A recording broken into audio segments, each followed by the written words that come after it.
Un droïde Star Wars sensible à la force? Vraiment? R5-D4, ce petit droïde astromécano rouge que Luke et Owen manquent d'acheter au début de Star Wars 4. Dans l'univers étendu Legends, une histoire lui a été consacrée. Dans cette version, R5-D4 n'est pas un simple droïde. Il s'appelle Skippy et il est sensible à la force, grâce au midi-chlorien présent dans ses lubrifiants. Tout commence au palais de Jabba où Skippy travaille comme droïde serveur. Un jour, alors qu'il porte un plateau, un verre tombe. Par réflexe, il se concentre sur lui et le verre se redresse avant d'atteindre le sol. Il vient d'utiliser pour la première fois la force. Intrigué, il tente de faire bouger une pierre et finit par y parvenir. Une autre nuit, il fait sauter son propre boulon de sécurité contre l'esprit de deux gardes gamoréens et leur communique « Je ne suis pas le druide que vous recherchez ». Il s'enfuit du palais, se libérant de l'emprise de Jabba. Survivant à tous les dangers de Tatooine, il erre et prend conscience de la grande destinée qui l'attendait.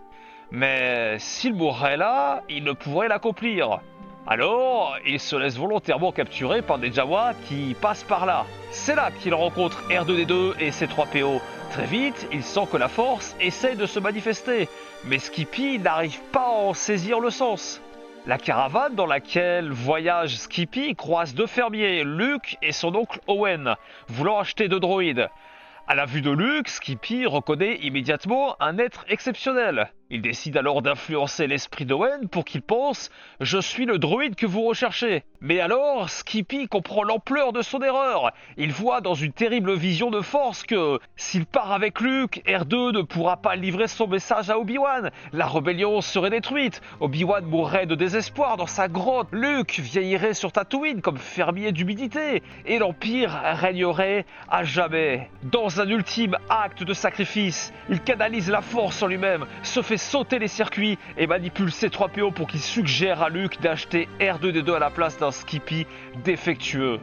Ainsi, R2 et Luke sont réunis et le destin de la galaxie est sauvé. Et Skippy rejoint la force sous forme de fantôme de force. Absurde, non? Je comprends que vous puissiez penser cela, mais il ne serait pas honnête de ne pas vous évoquer l'aspect humoristique et parodique de ce comics. Trop d'indices sont fournis pour se faire avoir. Des midi-chloriens dans l'huile moteur, une narration faussement dramatique, un druide dont les choix détermineraient le destin de toute la galaxie, un fantôme de force obtenu sans entraînement, et une maîtrise instantanée de la force sans enseignement. Tout ceci est une exagération volontaire, une rupture totale avec les codes de Star Wars, jouée avec humour et dérision. Normal pour une parodie, alors que pour une œuvre du canon officiel...